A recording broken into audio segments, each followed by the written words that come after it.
the patient's blood. He wasn't taking no for an answer, and then this happened.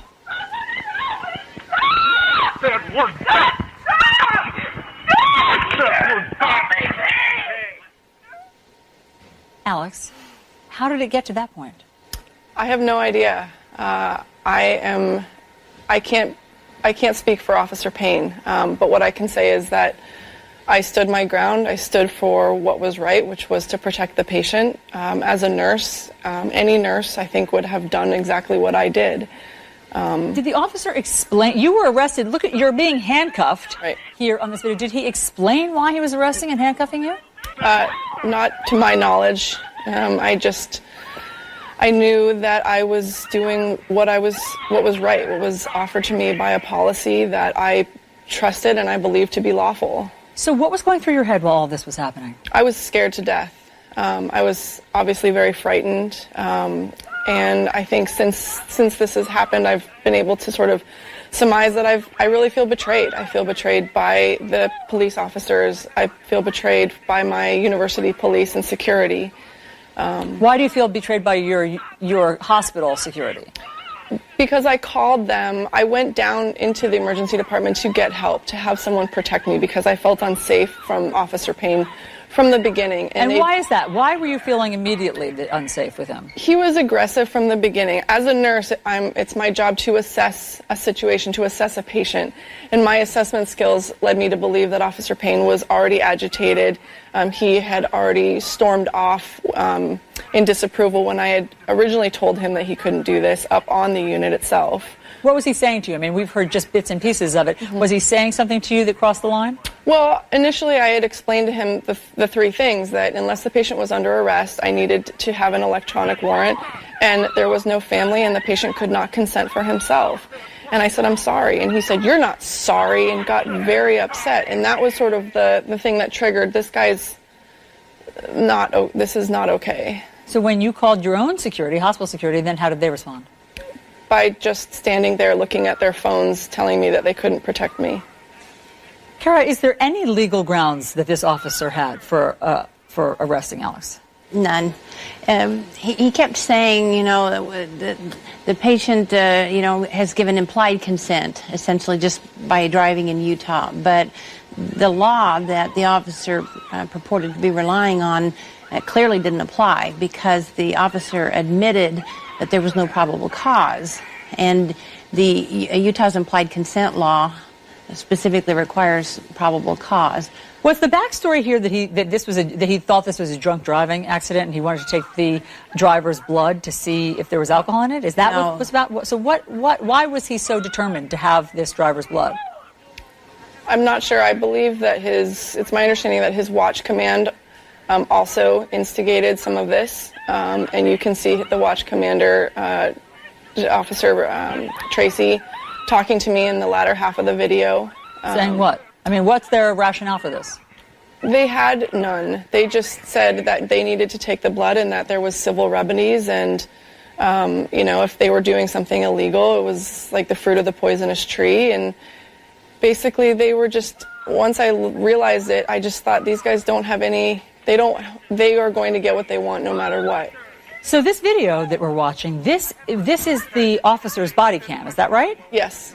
And this all happened July 26th. Correct. So more than a month ago. Yes. So why now has it just been released? I feel pretty strongly in just having sort of a good, strong ability to stand up without emotion, and I needed to afford myself some time to feel okay and to be able to talk pragmatically about the situation without the emotion that I completely understand that the country at this point, since it's a national thing that the country is still dealing with, that I've been able to have dealt with and I'm still dealing with. In other words, you were able to get the body cam video. You got your hands on it legally.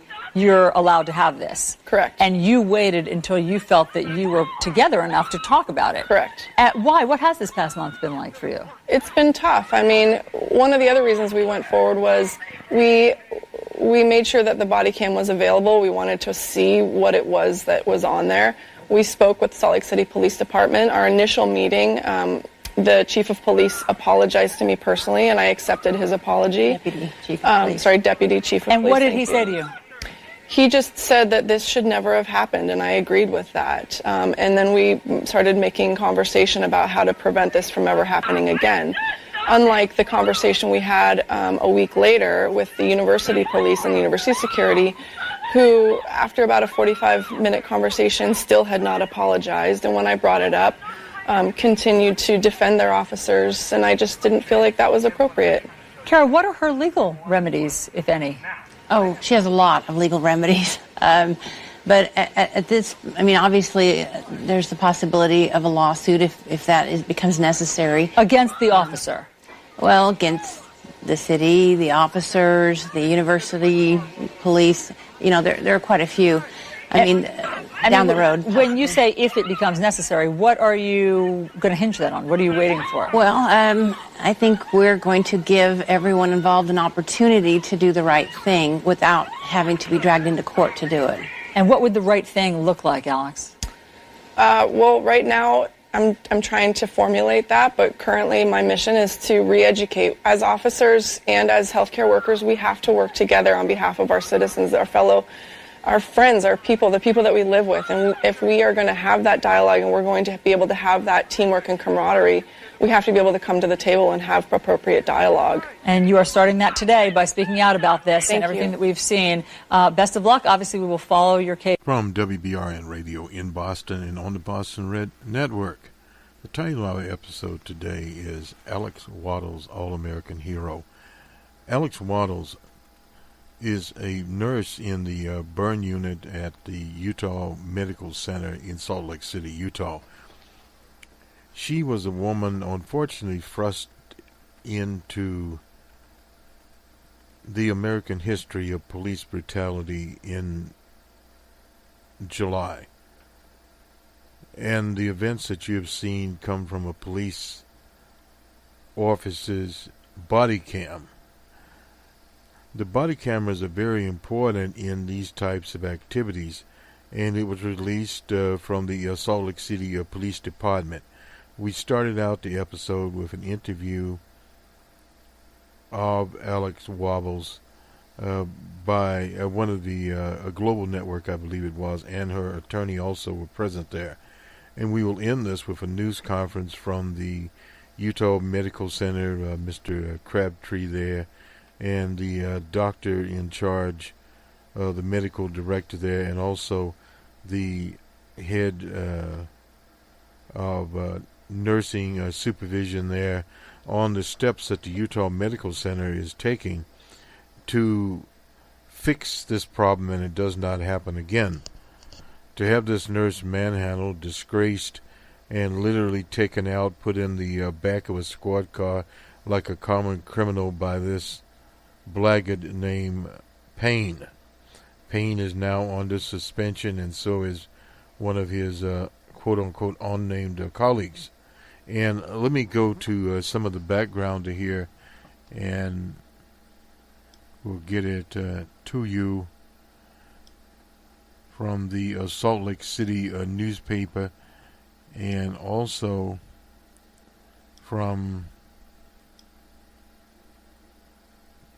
the Herald in Boston, as soon as we can. All right, from the Boston Herald, we'll start off here. This is out of Salt Lake City. Officials at the University Medical Center, which you'll hear the news conference, where Alex Wubbels was arrested, refused to allow police to draw blood from an unconscious patient. Apologized. Security officers didn't intervene and said Monday that they had interpreted the policy change to prevent it from happening again.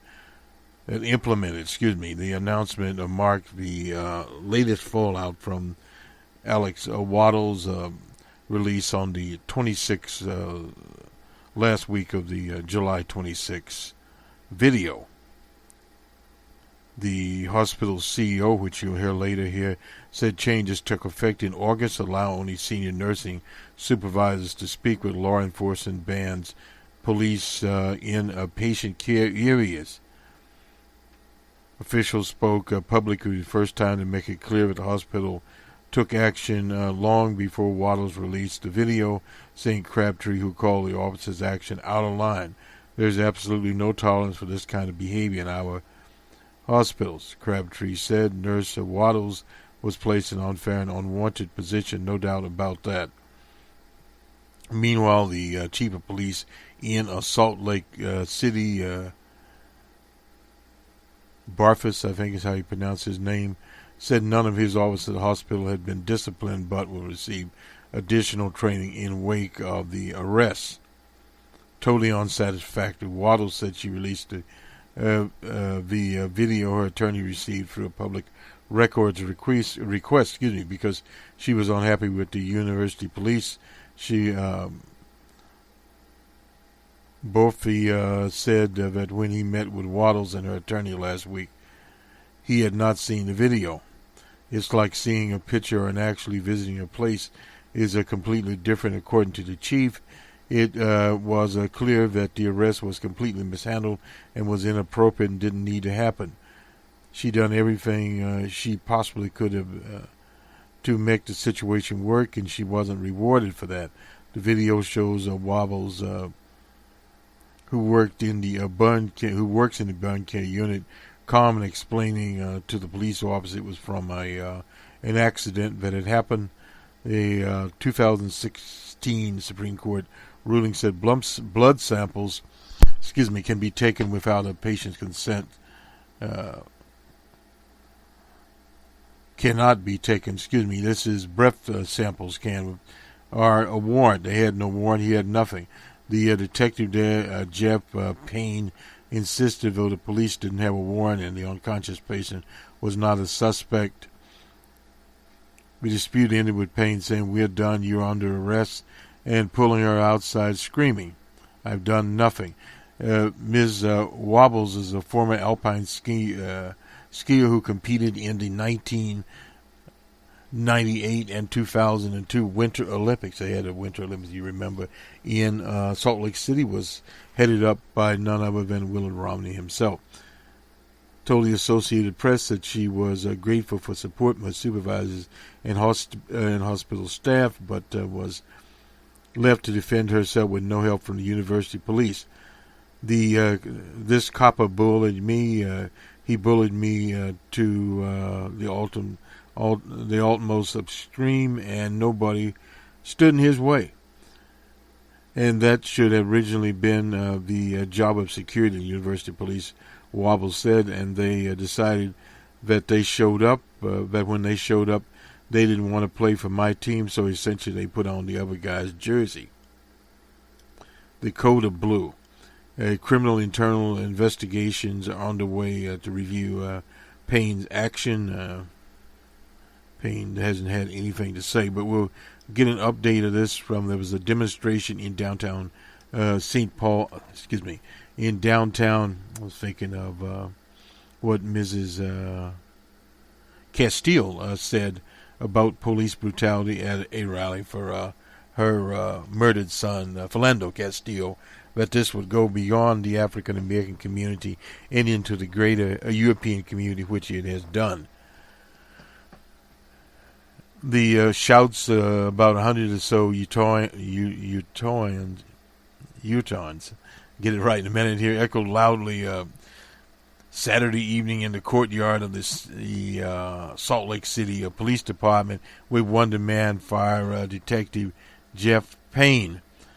The St. Paul, I keep calling it, why is that? Anyway, the Salt Lake City police detective had been the focus of a barrage of criticism and anger this week from the body cam was released showing Payne's arrest of university nurse Alex Wubbels on the 26th of July.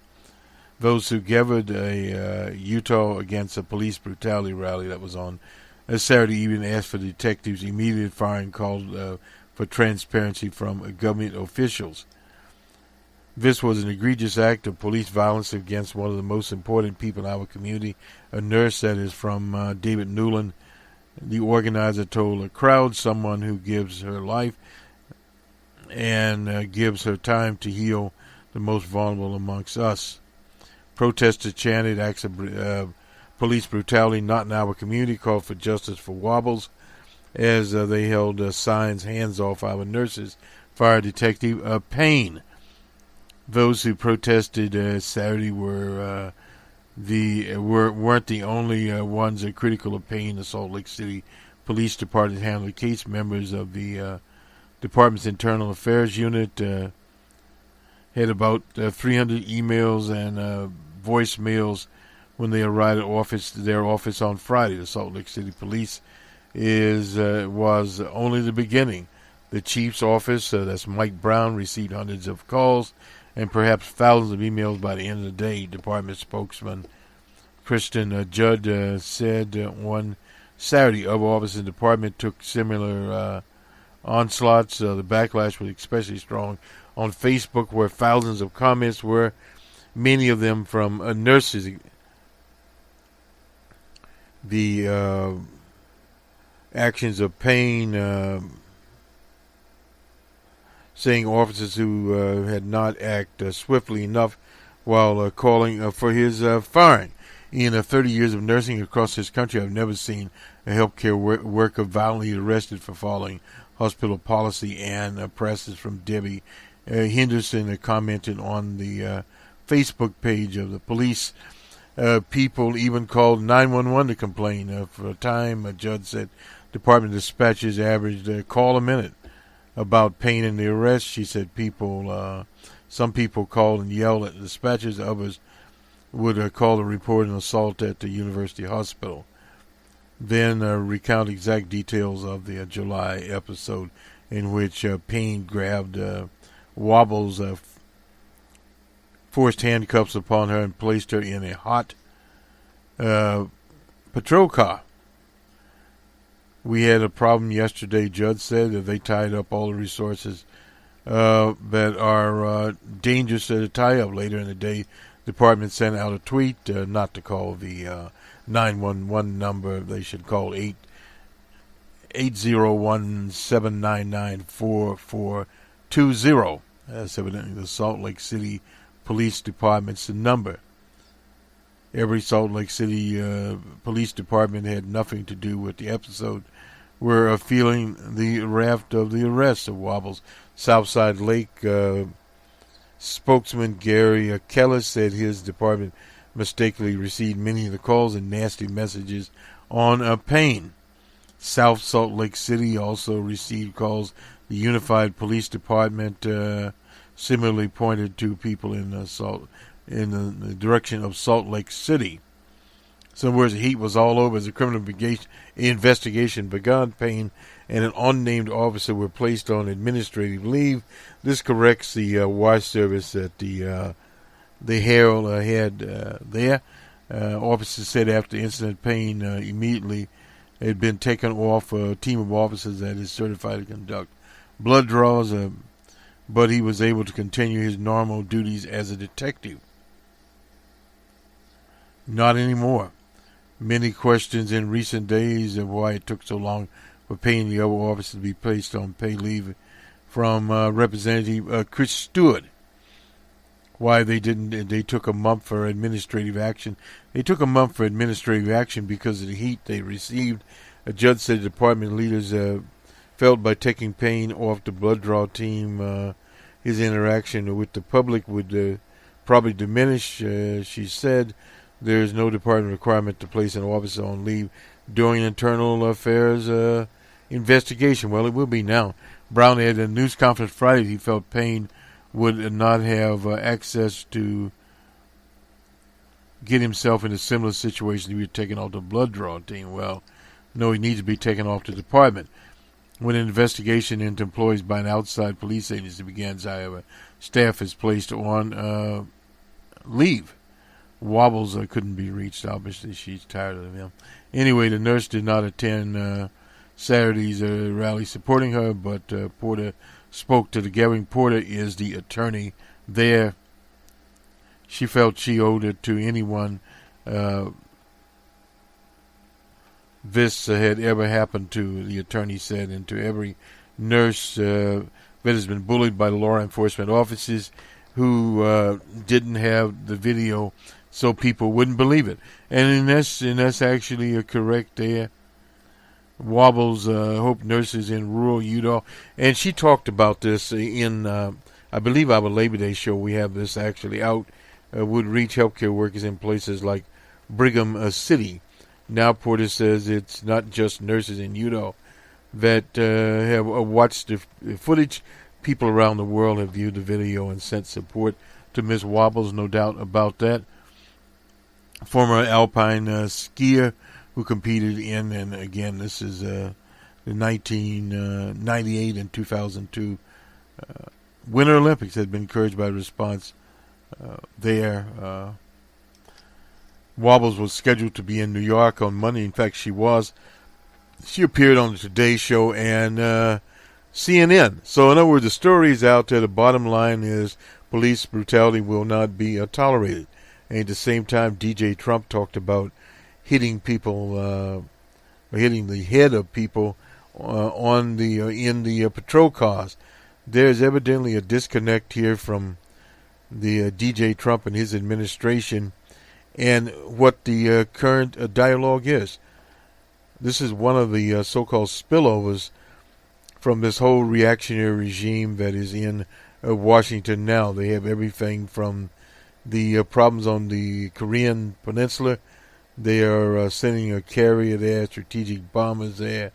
They have problems in the Arctic, reading in the Post, there with their iceberg crushers, if you want to call them that. Breakers, actually, is what they are. Evidently, the U.S. only has 2. The Russian Federation has 30. You can figure that one out. And they have now buying parts on eBay. I mean, this whole thing is a situation that is just held together by effectively what you would call bailing wire, as LBJ would say. This is a preposterous situation. Now DJ Trump's FEMA operation is getting ready for Emma, I believe it is, the tropical storm that was a Category 3, Category 4, is going through very many islands on its way to eventually South Florida and that area. So in other words, things go on. In Australia, they're using a postal vote for same-sex marriage. It's not binding, incidentally. We'll have more of that. And the Australian High Court is hearing this week is hearing submissions to whether or not the whole thing is constitutional. Even if the High Court gave its approval, the postal vote will still be a peculiar piece of policy. It'll cost $100 million U.S., though it could be ignored by the Parliament in terms of statistical accuracy. Anyway, nonetheless, it is there. Australia, after all, is a gay-friendly country. The Sydney stages an annual gay, lesbian Mardi Gras there, which is much of the town, straight and gay, get caught anyway. That is it. The Catholic Church, I guess, in Australia opposes it, but 2/3 of the laity would vote in favor of it. The Prime Minister there, Trimble, the man who phoned Trump in the worst call by far, is by and large a progressive leader in charge of a conservative party. He is a candidate, Justin Trudeau. If Trudeau decided to lead the Conservative Party of Canada, well, don't know about that. Anyway, we'll have more on the vote when they have the vote. So let's do the sports here, and we'll go to news conference by the administration at the University Utah. Sometimes things slip away. We'll do the sports now. Nonetheless, the LA Dodgers will never forget Mr. See, I was just looking at the name here. Did 4 home runs in one game. He's 18th on the list of players that have done 4 home runs there. he's in good company with Mr. Willie Mays, of all people. Nonetheless, the Brewers were at the Reds in Cincy. Reds 5-4 over the Brewers. The Royals were in the Motor City. Royals 7-6 over the Tigers. The Phillies were in New York. Mets 11-7. The Yankees were in Camden Yard. Yankees 7-4. Cleveland was on the south side of Chicago. Cleveland 5-3. The Giants were in Denver. Rockies 4-3 over the hapless Giants. The Cubbies were, unfortunately for them, in Pittsburgh. Pirates 12-0. Mr. Arrieta, God. Jake Arrieta was the loser. And in 11, the Angels and Athletics in Oakland. Angels 11-9. Arnetta. I'll get him right in a minute here. Anyway, the Cardinals and Padres in San Diego. The Cardinals 2-0. The Astros and Mariners out in Seattle. Astros 6-2. They're back to their winning ways. The Nationals in Florida. Nationals 7-2 over the Marlins. The Twins and Rays also in Florida, in Tampa, in fact. Rays 11-4. The Rangers were in Atlanta. Rangers 8-2 over Atlanta. The D-backs and Dodgers, the game when we were talking about Mr. J.D. Martinez and his 4 home runs. The Dodgers will not want to see him anymore. The D-backs 13-0. They shut him out. The D-backs had 14 hits, and the Dodgers had 3 hits, and both had no errors. J.D. Martinez, you never will forget him in this escapade. And in college ball, it was, let's see if we get this right, Tennessee and Georgia Tech. Final 2-pointer topped Georgia Tech. The score there was finally 42-41. So Tennessee rolled on. J.D. Martinez rolled on. And Arizona's hoping to get into playoffs. But at the same time, one of those wild cards, at the same time, the Dodgers would not want to see them. That could be a disaster for them. This will do it for us. Alex Wubbels, All-American Hero is the title of our episode on the 5th of September, 2017. Good day.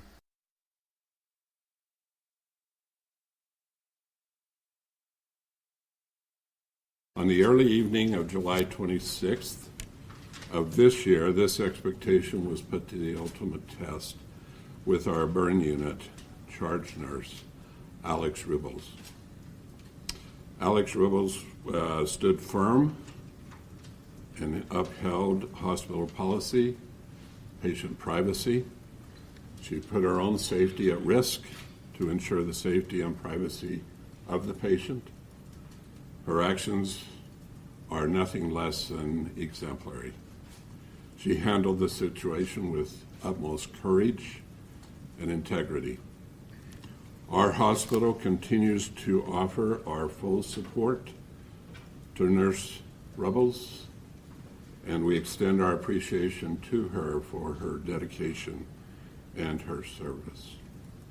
I think many of you know that she was an Olympian, and you can never say enough about the challenge that Olympians go through. But to us, with this event, she was truly an Olympic-sized hero. Then, as well as now, as the saying goes, the buck stops here. As the CEO of the hospital, safety and well-being of our patients and staff is something that I take very seriously. I was deeply troubled after receiving reports from my staff the morning after this event regarding the actions of the Salt Lake City police officer. His actions were out of line. There absolutely no tolerance for that kind of behavior in our hospital. While Nurse Wubbels may say that she was simply following hospital procedure or just doing the job, we also recognize she was placed in an unfair and unwarranted position. To our nurses and staff, this will not happen again. And to that end, we are changing and have changed our interface protocols with our law enforcement. A move that I first set in motion within hours of the event with my team has made changes that we've actually implemented over the last several weeks. Our care, nurses, and staff will not be the first point of contact with law enforcement. You'll hear a lot more about the specifics of how this has actually been put into practice and some of the steps we've taken when you hear from our Chief Nursing Officer, Margaret Pierce. She'll be speaking right after Chief Brophy. This type of situation won't happen again. We also expect through the lessons learned of this public process that we will be looked to by other hospitals to help them understand what processes and procedures they should consider seriously to put in place so that they can prevent these kinds of things from happening in their own hospital. We're also working with Chief Brophy and our university security officers to ensure that officers who are on duty at the hospital first, that they understand that their primary duty is to advocate for and protect our patients and staff. Second, that they have a duty to uphold and instill the confidence of those in our hospital that they serve. It's imperative that we act together with law enforcement. The protocols must be appropriate to ensure our patients and our staff have a place that they feel they can heal and a safe place they feel that they can work. Nothing less is acceptable, and I personally, along with my colleagues, will continue to be directly involved to monitor and ensure this is the case.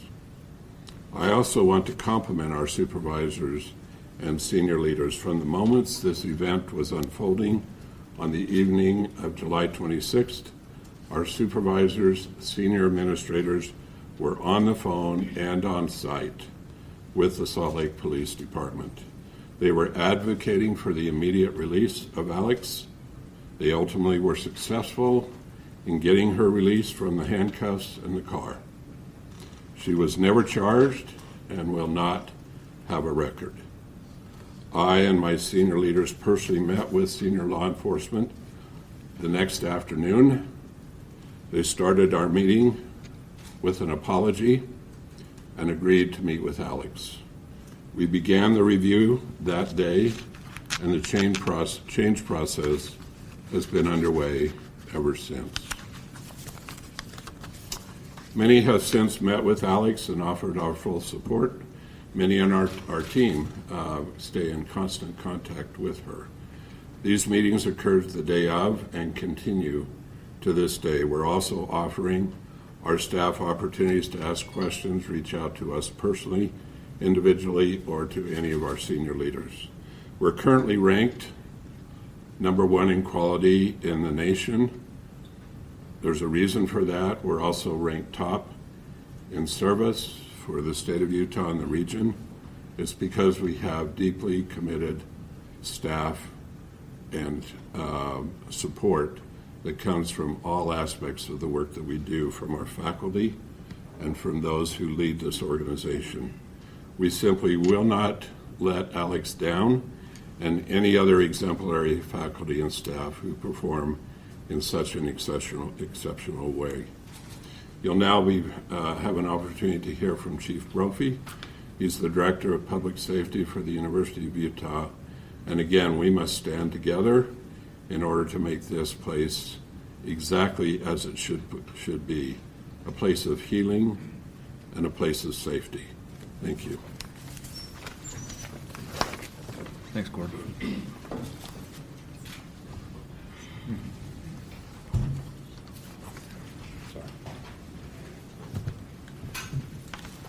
Thank you, Mr. Crabtree. I appreciate that. Last Thursday evening, I was provided a copy of the body cam footage in regards to this incident. After viewing the footage, I was able to see firsthand how poorly the situation was handled. For that, I would like to apologize to Alex Wubbels and the staff of the University of Utah Hospital. This is not how law enforcement professionals should act. Additionally, when our security was asked by Ms. Wubbels to take the ride with her, we jumped in the back seat instead of riding shotgun where we should have been. Alex conducted herself in a very professional manner, did everything she should, and should not have been subjected to arrest for doing her job. My staff, both police and security, will be using this incident to get better and to meet expectations of our campus community. This will include de-escalation training and adherence to the new protocol that's being implemented here at the hospital going forward. As said before, I'd just like to thank CEO Crabtree for the relationship that we have. And you're going to hear from Chief Nursing Officer Margaret Pierce, who I'd also like to thank for the relationship that we've had for the past 4 years since I've been here, and the relationship we're going to continue to have and build going forward into the future.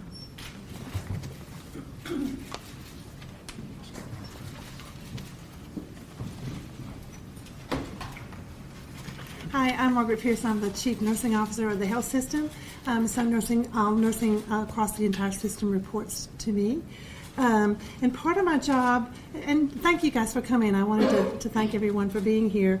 It's really important to us that we're able to support Alex in every way possible, and this is a great way for us to do that.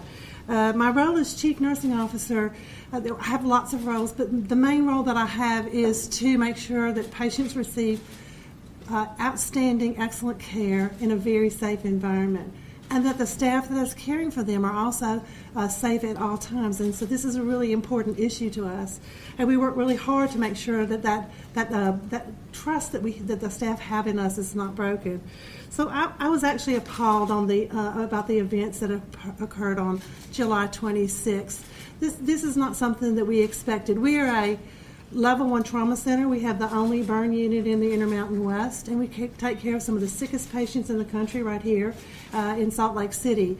And my staff is highly trained. And because we have such difficult patients that we care for, and we receive a lot of patients from traumatic situations and things like that, we interact with police officers all the time. And we intend to continue to do so. But this is not an event that we ever expected to happen or want to ever happen again. I consider the way Alex was treated to be totally unacceptable. No individual in the role of patient care should ever be treated this way, and so I'm expecting to see great changes occur because this event, we want this to have never been an event that ever occurs again. So what you need to understand about nursing is that we do take care of patients. We take care of them emotionally as well as physically. But we also have a big role that many people don't know, and that is a patient advocate. We are the patient's advocate the entire time they're in our care. And if you have a patient who can't advocate for themselves, it becomes a huge part of our role to advocate for them and make sure that their rights are not violated. And in this role, Alex stepped in, and she was advocating for the rights of her patient who could not advocate for themselves at the time. She showed great grace under fire, and she proved that even her own safety was not something that she was willing to sacrifice for the role that she had as a patient advocate, and she did this beautifully. I know you all saw her in action on the videotapes. It's unfortunate that this happened to Alex. I said to her, if I could turn back the clock and make this never have happened, that would be something I would give anything to be able to do. But unfortunately, after an event like this, you can't turn the clock back. So I became laser focused on two things. The first thing is taking really good care of Alex. And so we've been trying to do everything we can to make sure that she gets everything that she needs to get through this situation, and we continue to keep touch with her and support her in anything that she needs. So that's my first laser focus, as I say. The second thing is, of course, I need to make sure that this never, ever, ever happens to any of our care providers again. And so because of that, the very next morning we came up with a plan that we feel like is going to prevent this from occurring again. It's a very simple plan. Number one, the nurses do not interact with law enforcement. The nurses who are caring for patients do not interact with law enforcement. We have house supervisors who are highly skilled and highly trained, and the police officers will interact with those individuals who know all the rules and laws, and we can work those things out together. The second thing is we will never interact with the police department on a patient care area. This is never acceptable, and if there's a discussion or an issue, it needs to occur outside the patient care environment. So we have implemented that. And then third, of course, both the law enforcement and the University of Hospital have multiple employees. And so to try to keep 2,500 nurses up to speed with all of the different changes in the law is not something that's easily accomplished. And so we are taking them totally out of the loop. Their job is to take excellent care of the patients. We never want them to leave patient care to deal with a police officer issue. And so our house supervisors will be doing that for us. You know, I just have to say one last thing. This situation, as bad as it's been and as traumatic as it's been for all of us, has reminded me about the outstanding nursing staff that we have here at the University of Utah. I'm incredibly proud of Alex. She did exactly what she should have done and what we would expect all of our nurses to do. I'm delighted that I'm able to be a part of the University of Utah nursing team. They are incredible. And I also want to thank everybody for their support of Alex and of the nursing department here. It's all well deserved, and I want to thank them and thank you. And now Dr. Morris is going to say a few words. Sure. I'm Steve Morris. I'm the medical director of the burn unit. I've been with the burn unit on and off since I'm embarrassed to say, but I met Alex a number of years ago, and we've worked together on some very difficult patient cases, some of which have not had good outcomes, and some we've learned great things from.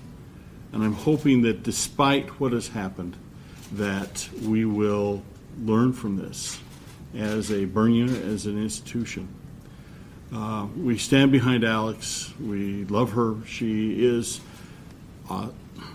we use this word too much, but she is truly awesome. I am in awe of her ability to use mind over matter.